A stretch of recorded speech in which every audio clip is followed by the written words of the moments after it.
Uršula, prosim. Lepa hvala, jaz sem zelo vesela, da ta dogodek poteka že tretjič. Upam, da se bomo še v prihodnje srečevali, ker mislim, da je zelo pomembno so to diskusije.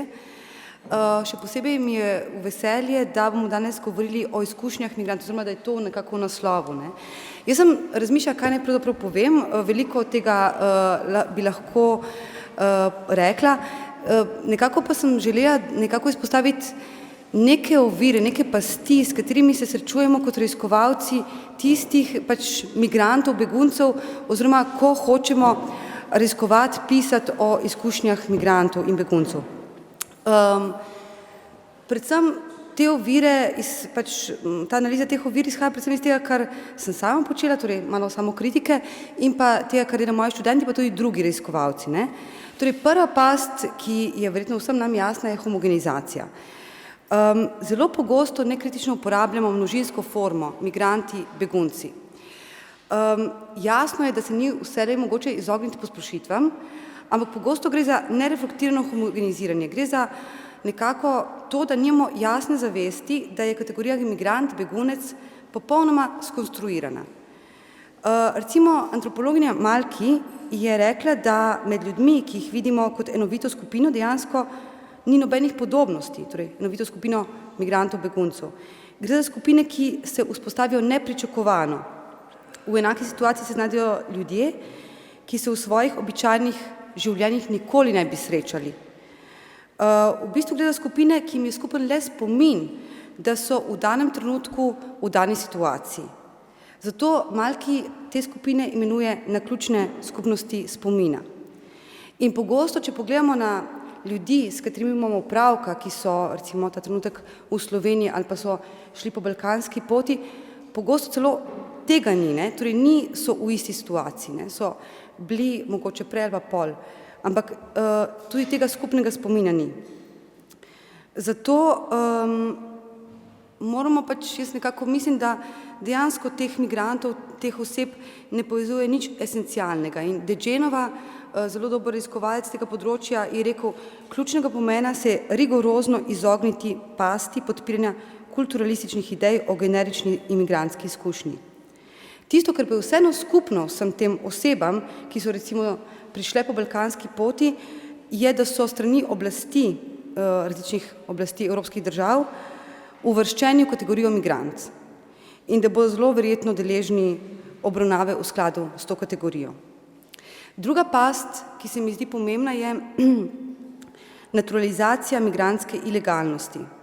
Kot ugotavlja antropologinja Ela Meh, mnogi raziskovalci strukturne omejitve, s katerimi so soočeni migranti, vidijo neodvisno od pojava migrantov. Tako se pogosto v antropoloških tekstih predpostavlja, da so migranti sami dejavni členi agencij v svojem obnašanju, interpretiranju in konstruiranju znotraj omejitev strukture. Vendar pa te omejitve strukture dojemajo ločene od pojava migrantov. Zdaj, če pomislimo na Foucaulta, vemo, da struktura ni nekaj, s čimer so migranti v interakciji. Struktura pravzaprav ustvarja kategorijo migranta. Ne smemo namreč pozabiti na produktivno zakonodajo, ki producira ilegalne migracije in migrantsko ilegalnost. In če ponovno citiram De Genovo, je ta ilegalnost, prav tako kot državljanstvo, pravni status, ki pomeni družbeno razmerje z državo. Ilegalnost je rezultat zakona, ki definira parametre lastnega delovanja, proizvaja pogoje tako za ilegalne kot za legalne prakse. No, in če sprejmemo ta razmislek, potem bomo raje kot o ilegalnih migrantih, nedokumentiranih migrantih, neautoriziranih migrantih, irregularnih migrantih govorili o ilegaliziranih migrantih, oziroma še raje o mehanizmih, ki producirajo njihove ilegalnosti. Tako se v bistvu izognemo, po mojem mnenju, vsaj pasti naturalizacije migrantske ilegalnosti. Zdaj, tretja past je, po mojem mnenju, reproduciranje oblastnih kategorij. Kaj s tem mislim? Zelo pogosto, ko se ukvarjamo, ko raziskujemo migracije, se osredotočamo na eno kategorijo migrantov. Bodisi se ukvarjamo s prosilci za azil, bodisi z begunci, oziroma z ljudmi, ki imajo status begunca, bodisi se ukvarjamo z nedokumentiranimi oziroma ilegaliziranimi migranti, bodisi se ukvarjamo z delavci migranti. Zdaj, vsak, ki je bil, verjetno ste bili v stiku s temi ljudmi, veste, da se te izkušnje v življenju neke osebe prepletajo. Recimo, moj prijatelj je bil ilegaliziran migrant, ki je v Slovenijo prišel peš preko balkanske poti, v Sloveniji je prosil za azil, leto dni je imel status prosilca za azil, nato je bil zavrnjen in je bil ponovno ilegaliziran. V Italiji je zaprosil za azil, dobil subsidiarno zaščito, torej je bil oseba s subsidiarno zaščito, nato je bil, so mu pač tega niso podaljšali, je bil spet ilegaliziran in zdaj je na srečo dobil dovoljenje za bivanje v Italiji preko delovnega dovoljenja. Torej, v njegovi izkušnji vidimo prosilce za azil, vidimo osebo, ki ima subsidiarno zaščito, vidimo delovnega migranta, vidimo marsikaj, vidimo predvsem ilegaliziranega migranta. Tako da govoriti o eni kategoriji, se koncentrirati na eno kategorijo, čeprav je to zelo uporabno, pragmatično, lahko hitro dosežemo nekaj, ampak veste, s tem samo reproduciramo oblastne strukture in s tem v resnici naredimo, po mojem mnenju, čisto nič plodnega, kvečemo obratno. Drugo, kar je problem, in smo se že dostikrat tukaj ravno v tem mestu dotaknili tega problema, ampak se bom še jaz vrnila nanj, ker mislim, da je potrebno vedno znova odpirati te težavne teme, je problematično ločevanje na politične in ekonomske migrante. Zdaj, čeprav nekako vsi se počutimo nelagodno, ko uporabljamo distinkcijo migrant, begunec, politični migrant, ekonomski migrant, kakorkoli že temu rečemo, še vedno pogosto reproduciramo to. Zakaj? Jaz mislim, da smo v tem smislu pragmatični in hkrati bom pokazala, da nismo ravno pragmatični, želimo nekako, ali pa se nekateri želijo omogočiti, da bi vsaj delež teh ljudi dobil status, ne, preko azilnega postopka, Ženevske konvencije in tako dalje. Zdaj, vsi vemo tu verjetno, ne, da je pravna podlaga za pravna podlaga azilnega postopka Ženevska konvencija s svojimi amandmaji zastarela. Ne samo, da ne vključuje vrste oseb, recimo okoljskih beguncev, ampak še mnogih drugih zadev ne vključuje. Ampak dejstvo je, da je njena aplikacija v azilnih postopkih ne samo zastarela, ampak globoko problematična. Osnovana je na kulturi nezaupanja, kot sva poskušali v nedavnem članku opozoriti s kolegico Jelko Zorn, sistematičnega diskvalificiranja in rutiniziranega zavračanja prošenj za azil na podlagi zelo, zelo vprašljivih kriterijev, ki se od ene do druge evropske države spreminjajo, kar je precej zanimivo. Recimo, kot v Sloveniji lahko Afganistancem zavrnijo azil in celo začenjajo postopek vračanja Afganistancev v državo, se v Italiji tega nikakor ne bi nikoli zgodilo, ker pač ne vračajo Afganistancev nazaj. In veliko takih primerov, ne bom zdaj o tem lahko v debati. Dejstvo je, da če pogledamo azilni postopek kot tak, že mnoga leta vemo, da je pravzaprav azilni postopek farsa, da so kriteriji za določitev razlike med begunci in ekonomskimi migranti povsem arbitrarne, zato bi lahko rekli, da je azilni postopek vrsta humanitarističnega celofana, ki poskuša prikriti diskriminatorno, ksenofobno naravo EU migracijskih politik. EU azilni sistem po Degenovi učinkovito deluje predvsem v nečem, v produkciji ilegaliziranih migrantov. Zato pravzaprav mislim, da ni nobenega smisla, da kadarkoli ohranimo to distinkcijo, dokler se kriteriji, dokler se v bistvu te zadeve nadaljujejo in se ne spremenijo v celoti ali pa v celoti. Torej, četrta past, viktimizacija. Precej je bilo že rečeno o viktimizaciji. Mohamed iz Senegala je rekel, vsi se hranijo iz migracije. Dejstvo, vsi se hranimo iz migracije. Kdo se hrani? Od obrambne industrije, policije, politikov, lokalnih in mednarodnih, na eni strani skozi sekurizacijski diskurs, skozi vse možne prakse sekurizacije, do nevladnega sektorja, do raziskovalcev, do akademikov. Vsi mi. Mogoče nekateri ne, ampak večina nas pa ja. In naša vloga tu je precej pomembna, hkrati pa se ne moramo čisto odmakniti od ostalih, ki se hranijo, ne, iz tega področja.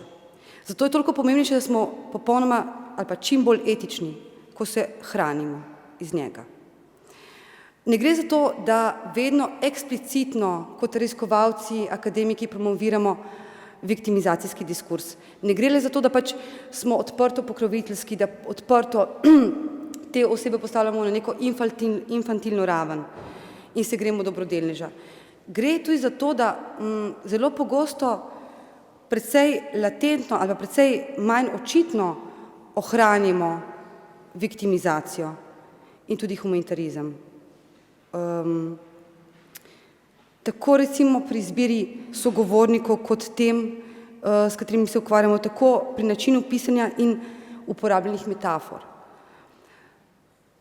V bistvu se je po mojem mnenju zelo težko popolnoma ločiti od tega diskurza. Zdaj, kako se lahko temu izognemo? Jaz imam par idej in gotovo imate vi še kakšne boljše. Eno je militantno raziskovanje in druga je, v mojem primeru, ker sem antropologinja, kolaborativna etnografija. Gre za to, da pač poskušamo na vseh točkah svojega njihovega življenja sodelovati in da v bistvu se ne odcepljamo, tudi ko smo raziskovalci, od vsakdanjega življenja, od sodelovanja in tudi aktivizma, zagovorništva, dejansko poskušamo raziskovalni proces vključiti v to, ne pa ga odcepiti. Ena možnost, ki jo vidim v izogib pasti viktimizacije, je tudi koncept avtonomije migracij. Papadopoulos in Canos sta rekla, da avtonomija migracij pomeni videti mobilnost kot primarno in konstitutivno silo družbenega življenja in politične skupnosti. Migranti in begunci se gibajo ne glede na nadzor in omejitve, čeprav jih brutalno ustavljajo na mejah in v notranjosti držav. Torej, na ta način lahko vidimo gibanje pred kapitalom, vendar ne neodvisno od njega, mobilnost pred nadzorom, vendar ne nepovezano z njim. Državni nadzor je na nek način reakcija na to avtonomno silo in ne obratno, pravita avtorja. To je dobro vidno v množičnem prihodu migrantov po balkanski poti. Hkrati, če na nek način stopimo v to razmišljanje oziroma sprejmemo avtonomijo migracij kot dejstvo, potem lahko vidimo, da je priseljevanje ima svojo lastno logiko, motivacijo, usmeritve, da so pomembne taktike preživetja in da v bistvu vidimo lahko, kot ta dva avtorja, ljudi kot skupno v gibanju, kjer to skupno v gibanju zajema znanje o mobilnosti, kako potovati, katero pot izbrati, kakšne prostore, kje se ustaviti in kje ne. In za konec bi mogoče samo to, ker vem, da načinjam milijon tem, ampak mogoče potem bo pač v debati več možnosti za razlago. Ta avtonomija migracij mi je postala zelo jasna, prej bila nekako zame zgolj teoretski koncept, ampak ko smo delali raziskavo oziroma smo bili skupaj z migranti v Srbiji in študenti, smo ugotavljali, kako izjemna je avtonomija migracij, ko jo vidiš v praksi. In sicer recimo stvar, ki nam je meni vsaj pokazala, recimo ljudje, ki so prihajali čez Srbijo, so vedeli, da v bistvu nimajo šans, da bi se legalizirali, ne? Da v bistvu ne dobijo, da ne bojo dobili azila, da ne bojo pravzaprav sprejeti v družbo kot osebe s statusom begunca. Ampak med njimi je potekala globoka solidarna komunikacija, ne vedno, ampak pogosto. In pogosto so recimo azilne domove, 5 jih je v Srbiji, bilo takrat redefinirali. Torej, vedeli so, da azilni domovi pomenijo prostore nadzora in selekcije med pravimi in nepravimi begunci. Ampak oni so to vlogo, to funkcijo azilnih domov subvertirali in so jih imeli kot prostore počitka po naporni poti do Srbije. Zdaj, v Sloveniji so to že počeli in kaj so takrat oblasti rekle tem osebam, da se vidimo, kakšni so ti ljudje, azilni dom ni hotel, ne, torej jih morajo bolj disciplinirati, se morajo do njih obnašati bolj represivno, ne, ampak ravno to je, ne, kot smo prej slišali predavanje, zakaj pa ne bi jemali v bistvu, zakaj pa ne bi iskali dobro življenje, zakaj bi mogli predstavljati zgolj na v bistvu golo življenje. Oni so jemali azilni dom kot prostor, kjer lahko vsaj za hip si vzamejo nazaj dostojanstvo, kolikor se pač to da v teh okvirih. Enako recimo je z azilnim postopkom. Kot rečeno, vedeli so, da nihče od njih ne bo dobil azila, ampak zato so subvertirali azil in so v bistvu vedeli, da lahko prosijo, pač lahko pridejo na policijo, se prijavijo, dobijo dokument, s katerim lahko pač nadaljujejo postopek za azil v enem od 5 azilnih domov. In ta dokument, ta v bistvu papir je po 72 urah pravzaprav zastarel, ampak v tem času so 72 ur bili legalni, ne? In po 20 urah so šli na novo policijsko postajo, kjer so ponovno zaprosili za ta isti papir in se približali meji z Madžarsko in tako naprej, dokler niso prišli direktno do meje in potem jo poskušali prečkati. Zdaj, kaj bi oblasti rekle? To je čista zloraba azilnega postopka, ne? Jaz pa v tem vidim v bistvu eno zelo dobro taktiko v tistih razmerah legalizacije. In enako, samo še zadnji primer iz Slovenije,